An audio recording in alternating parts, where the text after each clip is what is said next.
Fusebox.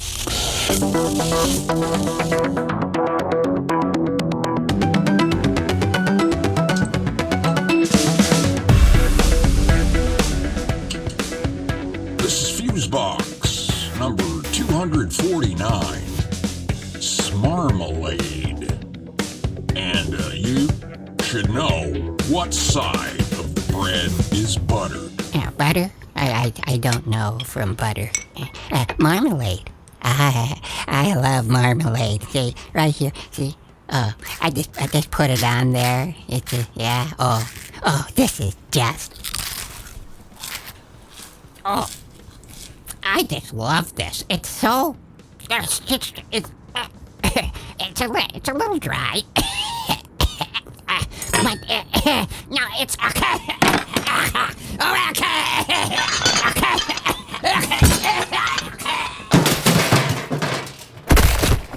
Man, that guy has the worst luck. With eating. Yeah, I second that motion. Hello, friends, and welcome in to this, the 249th edition of Fusebox, delectably entitled Smarmalade. And I'm your It's Only a Crime If You Get Caught host, Mark Rose, and over there, slathered in buttery goodness, is the Prime Minister of the Parametric, Milt Keynes, everybody. Well, thank you kindly. Hey, so how was the gig the other night, bro? Oh, you know what? To say outstanding is a flaccid and seriously understated endorsement, to say the least. Cool. No. These guys and gals brought it again, friends. We're talking about the Stinkfoot Orchestra, a 14-piece band that recaptures the magic and fun of the music of Frank Zappa, and does it with great, as we like to say around here, panache. And friends, if you missed our interview with Nick Chargin and former guitarist and singer with Frank Zappa, Ray White, from the last show, well, fear not, as part 2 of that interview is featured on this very show, and it's a delight. Well, yeah, and you can get the first part by going to wherever you went to find this part and look for Fusebox number 248, Satisfracture, to hear it. Why, you're just so damn milty on the spot with that stuff. Yeah, I'm just trying to do my bit, Indeed. Well, I'll link in the show notes as well to that previous episode so you may catch up. So yes, upcoming our conclusion of that interview, and but also, we have another Grindhouse Minute with 42nd Street Pete, and this one, I gotta say, it really truly is one of my guilty pleasures. Well, aren't they all guilty pleasures? True. But this one is in particular. I find myself going back to this time and time again.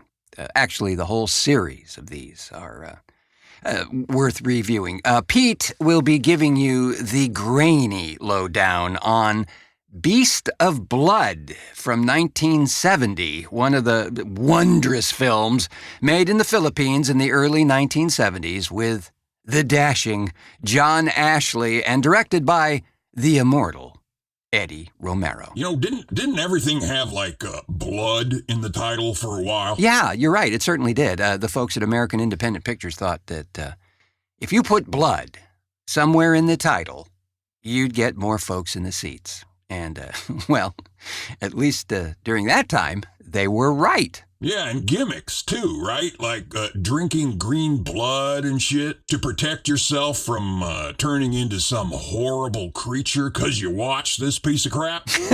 You are right, sir. Actually, that was one of the campaigns used for this very series. Yep. Wait. Are you on the webpage? Maybe. Oh, yeah. See, just for the slightest second there, I thought we were having a trivia bonding moment. You know? Yeah, no. Well, when we return, we'll share a little oddball news from... where else? Yes, that's right. The Sunshine Hate.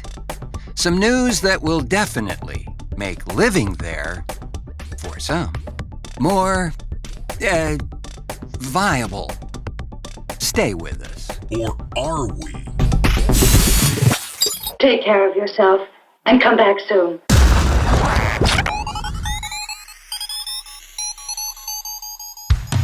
It's finally here. Issue 3 of Grindhouse Resurrection Magazine. They said it couldn't be done, and they were almost right.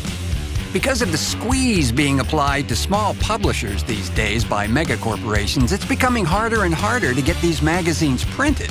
Add to that the twitchy algorithm that now looks for sensitive keywords like grindhouse and whatever else is the trigger du jour. But they couldn't stop this one. Banned on Amazon, as the cover proclaims, it's 76 pages crammed edge to edge. There's an interview with the late Gary Kent and his experiences with the Manson family. This one may ring a bell, friends. We know it rang Quentin Tarantino's bell. He turned this story into Once Upon a Time in Hollywood. There's so much more. Supplies are limited, so pick up a copy today before they're gone or swallowed up by an algorithm. Find them at 42ndstreetpete.net.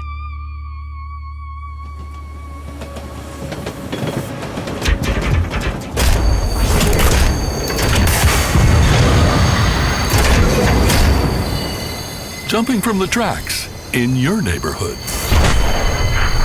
TheFuseboxShow.com.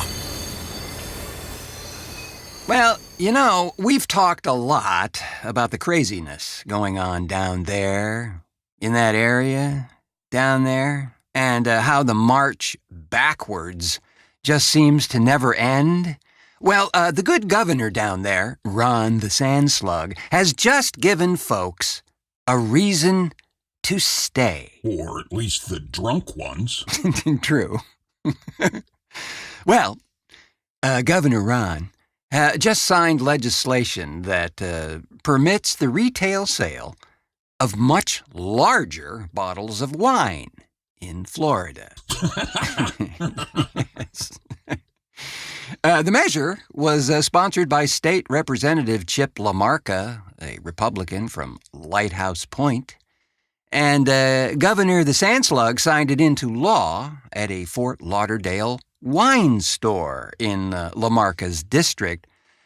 LaMarca also said it never made any sense to him to criminalize, quote, the sale of wine simply based on container size, adding that people should have the right to buy wine in the size bottles or bags that they want. And he said there was a personal element as well.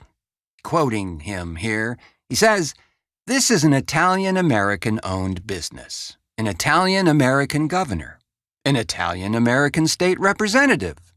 Wine is a big part of our culture, whether it's the Italian side or the American side. Current state law prohibits sale of wine in an individual container that holds more than 1 gallon, which is about 3.8 liters. But now they can sell up to 15 liters, equivalent to 20 bottles, or almost 4 gallons. Yeah, that would just about be enough to forget you still live there." DeSantis said he initially wasn't sure that people would buy the newly allowed sizes, but wine industry representatives said they're popular for some weddings and special celebrations. Special celebrations, like Tuesday.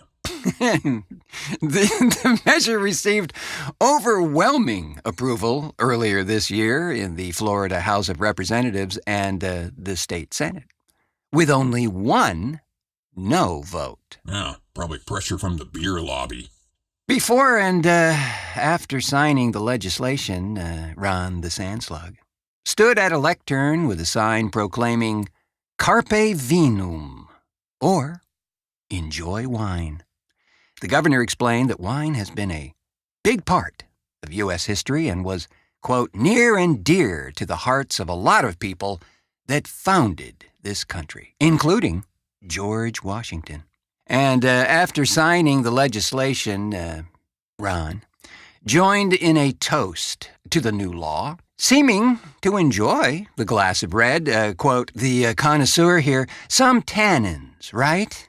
He said after his first sip.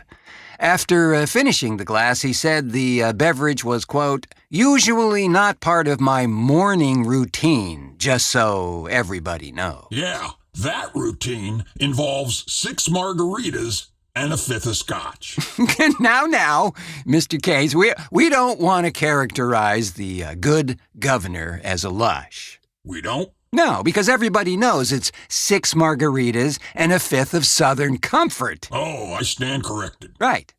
So, with all that wine available now and the recent loosening of gun regulations to a now even your damn cat can own a gun, should be some good times down there.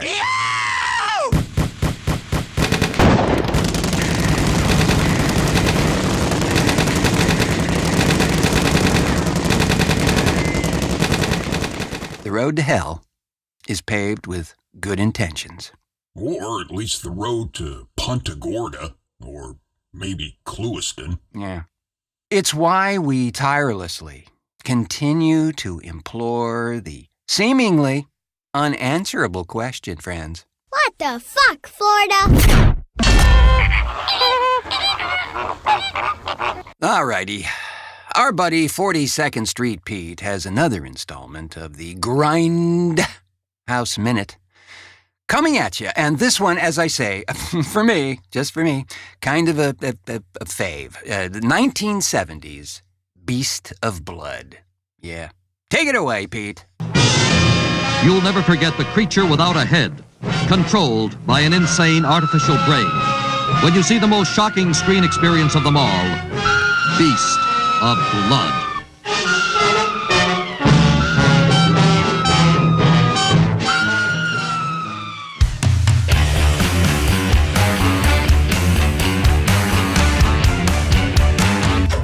And now it's time for another Grindhouse Minute with 42nd Street Pete.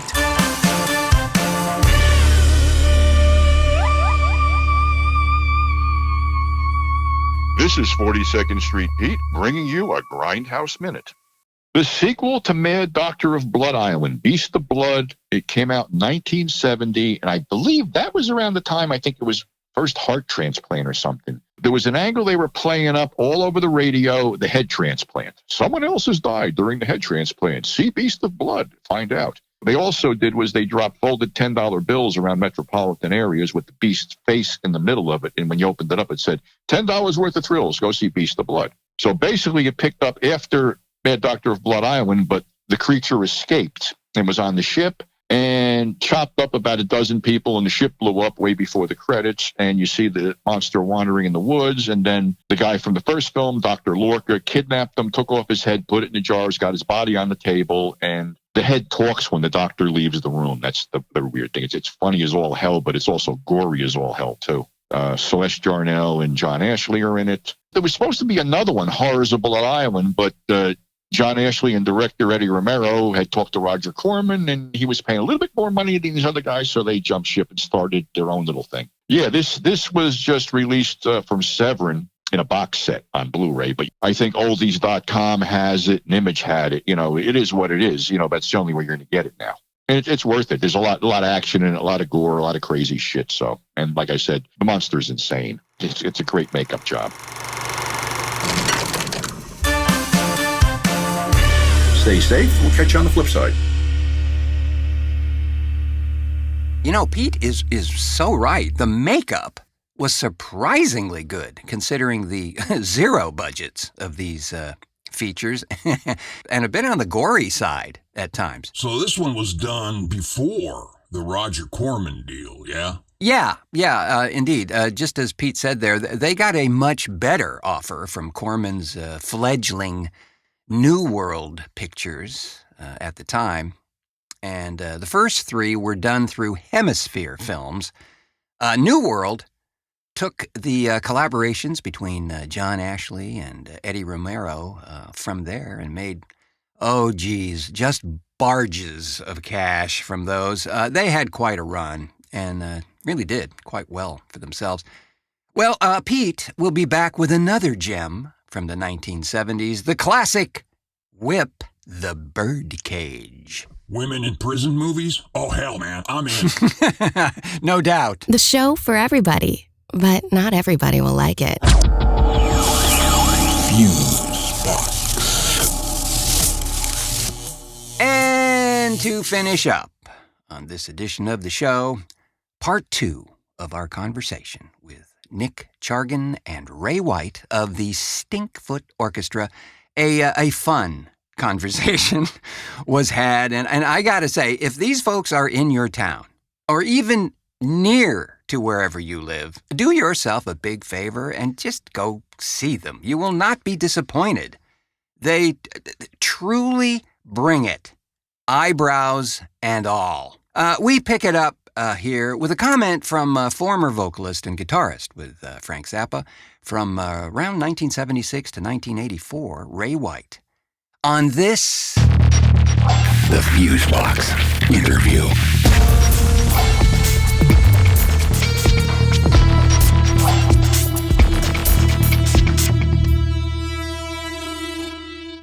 We're blessed to be able to do it and have people there, and they bring their kids, like the guy that came to your house, Nick. Drove from what, Utah somewhere?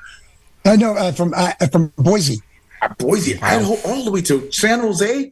Not only that, man. He showed. Then they showed up at your gig too, right? It was like so cool. But that was the love of a dad for his child, for his kid. Wow. And the kid was really totally into it.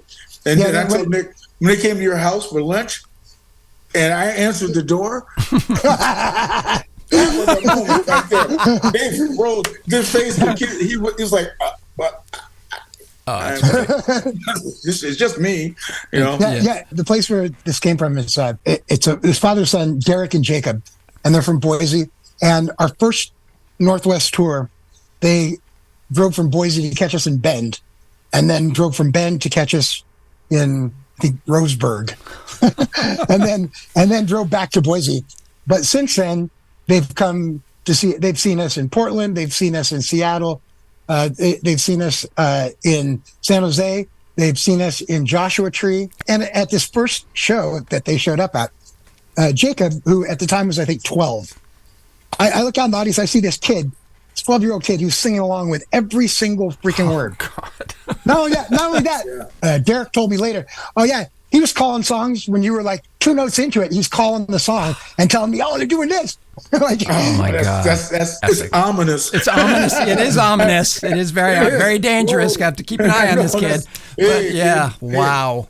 Yeah, no, it's been phenomenal. And, like you said about how people get misty, and it's true. It happens at every show that somebody will come up to one of us, with tears in their eyes, just thanking us profusely. And, that's the kind of stuff that really keeps you going. I know, of course. Absolutely. Yeah. Absolutely, man. Actually, right now, we're in the process of working on the whole Society Pages suite. Oh, wow. Yeah. Excellent. And I'm a beautiful guy. Mm-hmm. That is so fucked up. Yes. I know. It's like 516, 38, 516, 28, 44, 54, 516, 38, 516, 28, 44. These are all one bar after another. Of course, yeah. I'm a beautiful guy, and you have walked by, and I have gave you the eye. But you pretend to be shy. But the way I count it is so much simpler. 6, 5, 6, 5. It's just right. 1, bang, bang. I'm out. And they all fit. Yeah, but you can't do that with the drums. Yeah, no, can't do that with the drums. No. Shona and Michael, man, the two of them are just carrying their head out with the song. It was like it's a great suite. Inca Roads was nothing compared to this. Oh man, really, honestly, it was like when we did Pound for a Brown. I had never heard the way they were doing. They were counting it. 1 2 1 2 1 2 1 2 1 2 1 2 1 2 3 1 2 1 2 1 2 3 7. Right? Yeah. And I'm like, what is that? It's so mechanical. So I'm in a limo. We're going to Saturday Night Live, and Ruth Underwood leans across and goes, "Ray, it's just that." I went, "Oh, mother rhythms." She goes, "Mother rhythms? Yeah, African thing, you know." That. Take all the subdivision away to the root. So me and Patrick used to do and all. Now you can play with it.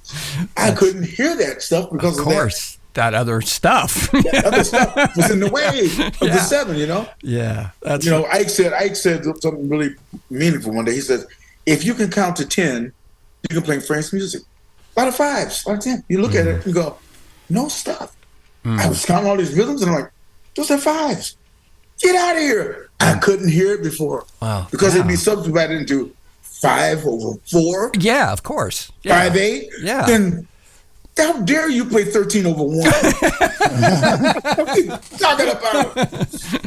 Yeah, and yet, when you're listening, oh yeah, sure, there's shifts and stuff, but it's just fits together so marvelously well that irrespective of the density of the math, it's still very, very listenable. It's just incredible work. When you play the stuff, it doesn't sound like the subdivisions. It sounds natural.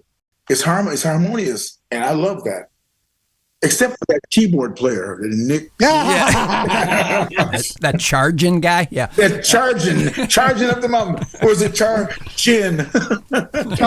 Gin. The gin man. Yeah. No, that's the art of it. That's the art, is to make that stuff sound the way you do. Nick, man, my hat's off to you, man, because you put together something that's really awesome, and it's fun to be a part of it. It really is. I haven't had this much fun since Frank, and I'm telling you the truth. So anybody hearing it and get offended, have some fun. That's all I got to say. And Ray, you know how much, you know that everybody in the band just thinks you are an absolute joy to work with. I'm tired of picking cotton, though. I'm not picking. I'm sorry. No, I understand, man. We all have that commonality of just being human beings first. Yeah, you know? Yeah. Actually, that's one thing that I'm incredibly blessed about is that I've got a 14-piece band. Once you throw in 4 crew, that's 18 of us that are out on the road. Everyone gets along. The thing you were saying, Nick, is that that energy, that the camaraderie that's there, that translates on the stage. You see it. People see it. It's not an act. Yeah. You see it. Yeah. And and people respond to that. That's absolutely, man. Joy. What's wrong with spreading joy? Yeah. That's to me. It's like, why are you here? Drive a bus. If you're not going to be a part of it, there's nothing wrong with being a bus driver. There's nothing wrong with digging ditches. Mm-hmm. I wouldn't trade our bus driver for nothing. I don't know if you met Wayne when we were up there last March. He's in his 70s, man. He's driven for everyone from the Dead to Michael Jackson. Man, I mean, it's like Scotty's the one our sound man's the one who hooked him up with us, and I think if there's anybody who knows how to get you out of trouble, it's somebody who drove for the Grateful Dead. That's right. That's a true. Yeah, you want that guy. You want that guy. Yeah. I want him around. That's right. Yeah, that's it. But that's the thing is that everybody in this project plays their role. Everyone's important at their role, with the role that they play. The other thing is that they're obviously they're very different personalities. I mean, figure we got people from 26, showed us 26, up to, I won't say. Yeah. And 39. Yeah, 39. Jack Benny, 39. Yeah, that's right. But and the thing is that you've got, and all from different backgrounds in music too, like Joe, our tenor player, he's a bebop player, Paul, our alto player, he's like a soul R&B and then you got Shona, who's strictly classical. You know, I mean, it's like he'd never been in any position to play this many notes on the stage before. You know, he's usually waiting to hit the triangle. Yeah. You know? Still waiting to do. Still waiting for that triangle. You know, and then we got, you know, Michael, our drummer, who came out of a jam band background. You know, everyone is so different, but everyone realizes the amount of work that it takes to get this stuff. And so there's a common respect for everybody, you know? Yeah. And it just makes for some really cool stuff because, like Shota, you know, he's a classical player, man. He's used to playing the notes that are on page. And let me tell you something, that motherfucker can read, man. Yeah, but he's never really improvised. Mm-hmm. And so one time when we were out on the road, we had a couple days off in between. We were staying up in Portland, actually. Mm-hmm. I went out to run some errands and I came back, and Shota had unloaded his Xylo and set it up in the garage. And Joe had taken out his sax, and Joe is teaching him some fundamental concepts to improvisation. Oh, you know, wow. Just to see that kind of stuff going on, you know, between a 26-year-old classical player who really has no exposure to jazz or really much of anything other than classical and whatever you hear on the radio. Right. And a bebop player, you know, and it's the best. And it was just so cool to watch this, you know? Yeah. Yeah. I mean, he's got enormous shoes to fill, not just from the stuff on the paper, but Ruth and Ed. It's like all these people. Yeah. It's like, oh my God, you know. Ruth was unbelievable. Oh, incredible. You know, I saw a clip of her not too long ago, and I think it was shot maybe 3 or 4 years ago, and she was apologizing because she couldn't quite remember it, but she said, I think I remember it. It was the Rollo interior from St. Alfonso's Pancake Breakfast. Ah, right.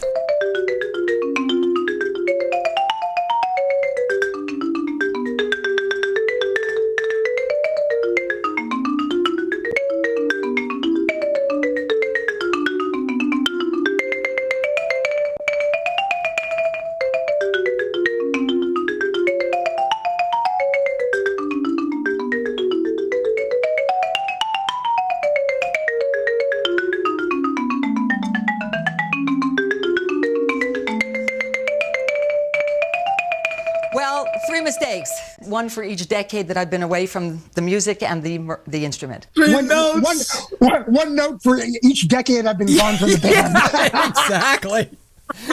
I think we'll forgive you.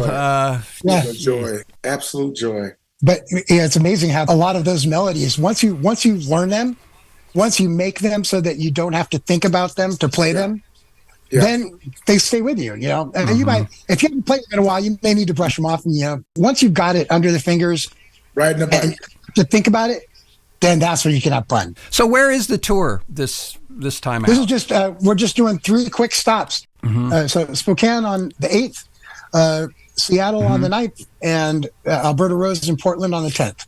And we just love the Alberta Rose, man. It's like it's easily our favorite place to play. It's a great room. You know, the people there are just also great to work with, and it's a beautiful room.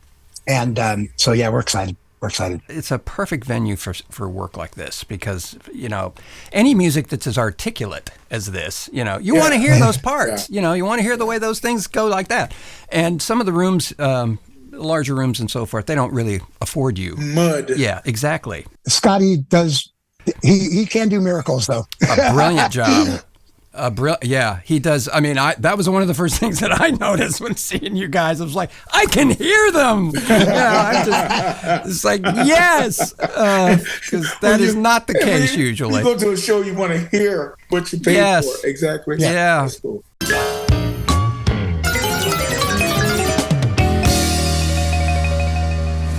And hear and see them. You should.